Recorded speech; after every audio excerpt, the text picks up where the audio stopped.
Welkom by vandag se begeleide gebed en wat 'n voorreg is dit om weer saam met jou te kan stil word hier in die teenwoordigheid van God. Ons leef in 'n wêreld wat ons voortdurend probeer verander. Ons verander ons voorkoms, ons gewoontes, ons probeer onsself te verbeter, harder te werk of beter te leef, soms selfs om 'n nuwe weergawe van onsself te skep.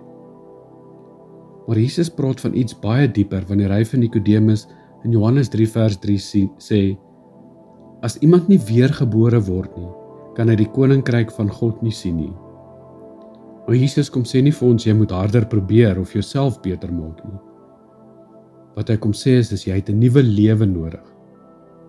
Die Christelike lewe is nie net om jou ou lewe 'n bietjie beter te maak nie, maar dit is om deur God se gees nuut gemaak te word.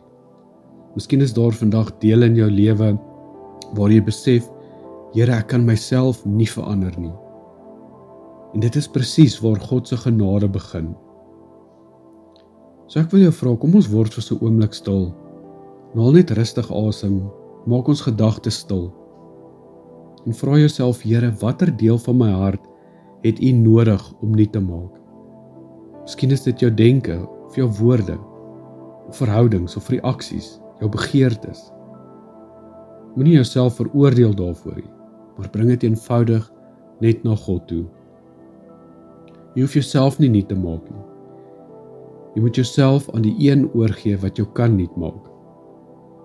Kom ons wees net vir so 'n paar oomblikke stil en sê saggies in jou hart, Heilige Gees, kom woon en werk in my.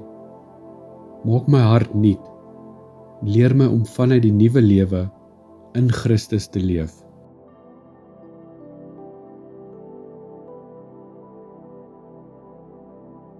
Kom ons bid saam. Ons Hemelse Vader, ons kom vandag na U toe met alles wat ons is. Here, dankie dat U my nie net wil help om 'n beter weergawe te wees nie, maar dat U vir my 'n nuwe lewe kom gee. Here, ek erken dat daar dinge in my hart is wat ek nie self kan verander nie. Die gedagtes wat my vasbind, die gewoontes wat my terugtrek. Die houding wat nie pas by my nuwe lewe wat U vir my gee nie. Here, maar kom vernuwe my hart vandag. Kom werk diep binne in my. Here, verander ons denke, ons begeertes, ons woorde, of net die manier wat ons mense behandel, Here. Leer my om nie vanuit my ou lewe te leef nie, maar uit daai lewe wat U vir my kom gee. Here, ons kom dink ook nou aan iemand anders, iemand wat ook vasgevang voel in hulle verlede, wat moed verloor het, wat verlang om anders te leef, maar nie weet hoe nie. Here, ontmoet daardie persoon vandag ook. Laat hulle weet dat die verlede nie die laaste woord oor hulle lewe het nie.